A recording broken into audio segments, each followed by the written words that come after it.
Tony Ferguson tinha total noção de que se encontrava em uma situação inédita no UFC. Nunca antes, em toda a história da organização, um lutador recebeu uma nova chance depois de 7 derrotas consecutivas. BJ Penn, uma grande lenda do MMA, campeão de 2 categorias de peso, também sofreu 7 derrotas seguidas e até receberia uma 8ª luta contra o Nick Lentz, mas acabou sendo cancelado depois daquele incidente em que ele foi nocauteado em uma briga de rua. Mas a diferença aqui é que, apesar do BJ Penn ser o nome maior na história do MMA, Tony traz consigo uma das legiões de fãs mais fiéis que eu já vi em qualquer tipo de esporte. Imagina só, 7 derrotas consecutivas. E mesmo assim, em cada uma dessas lutas, Tony é recebido como um herói, aplaudido, ovacionado, mesmo enfrentando literalmente a pior fase da sua carreira, os fãs não o abandonam. E a gente sabe como é difícil isso acontecer. O fã de MMA tem uma memória muito curta. Às vezes basta uma única derrota e o lutador vai de lenda pra Zé Ninguém. O MMA é um esporte cruel e os fãs também são. Só que mesmo depois de 7 derrotas seguidas,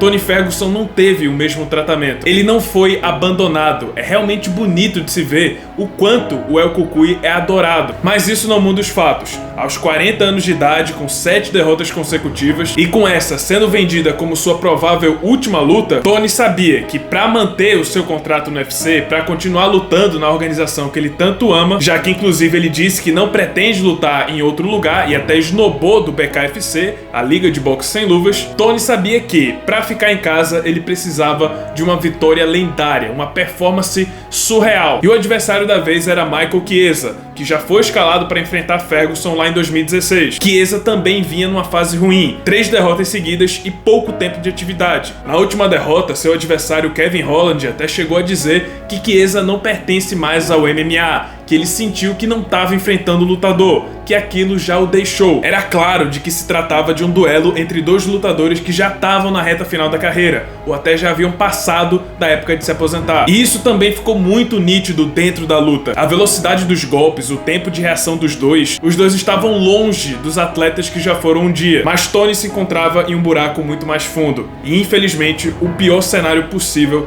aconteceu. Não foi uma luta acirrada, não foi uma última batalha. Tony Ferguson foi facilmente finalizado por Michael Chiesa ainda no primeiro round. Na primeira tentativa de queda, no primeiro contato com o solo, Chiesa já encaixou o mata-leão naquele que um dia foi o bicho-papão da categoria. E da forma como a luta transcorreu, sem dificuldade, fácil, sem sequer ter machucado seu adversário, deixou claro que não existe mais história, não existe mais competição para Tony Ferguson dentro do octógono. Esse foi sem dúvidas o último prego do caixão. E curiosamente, diferente das outras lutas, onde Tony se recusava a dar os 3 tapinhas, se recusava a desistir, se recusava a se entregar e preferia morrer pela espada, dessa vez foi o contrário. Ele se rendeu. E após a nova derrota, ao invés de um semblante triste, vimos um sorriso, quase uma aceitação, a última fase do luto. Naquele momento, eu sinceramente acreditava que Tony Ferguson finalmente havia aceitado a realidade. Tanto que ele havia retirado as luvas, um gesto que indica que o lutador está prestes a se aposentar. O próprio Michael Chiesa percebeu isso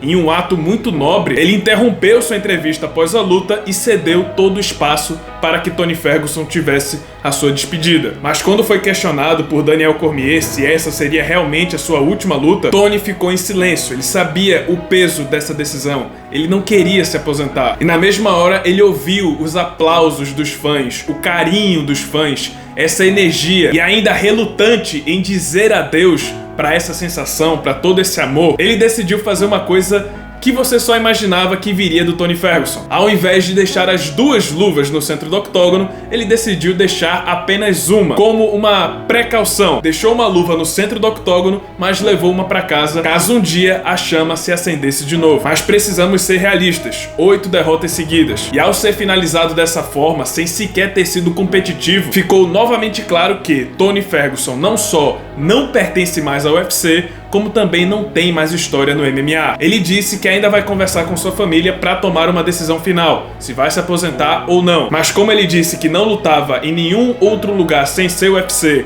e dificilmente ele vai receber uma nova chance na organização, eu acredito que esse foi o fim da jornada de Tony Ferguson. Ex-campeão interino do UFC, 7 anos invicto na categoria mais competitiva da organização, 12 vitórias seguidas, o bicho-papão, o tipo de cara. Acompanhar o auge de Tony Ferguson foi um verdadeiro privilégio. A rivalidade com Khabib, o estilo de luta único dele, o humor, o carisma, os treinos malucos. Tony Ferguson pode não ter sido campeão do UFC, mas sem sombra de dúvidas ele foi uma lenda. Uma figura ímpar nesse esporte tão diverso. Uma joia que o mundo das lutas nos deu de presente. Eu acho que algum dia ainda veremos Tony Ferguson sendo introduzido no Hall da Fama. Mas agora, por mais triste que tenha sido a sua reta final, a história de Tony Ferguson chega ao fim.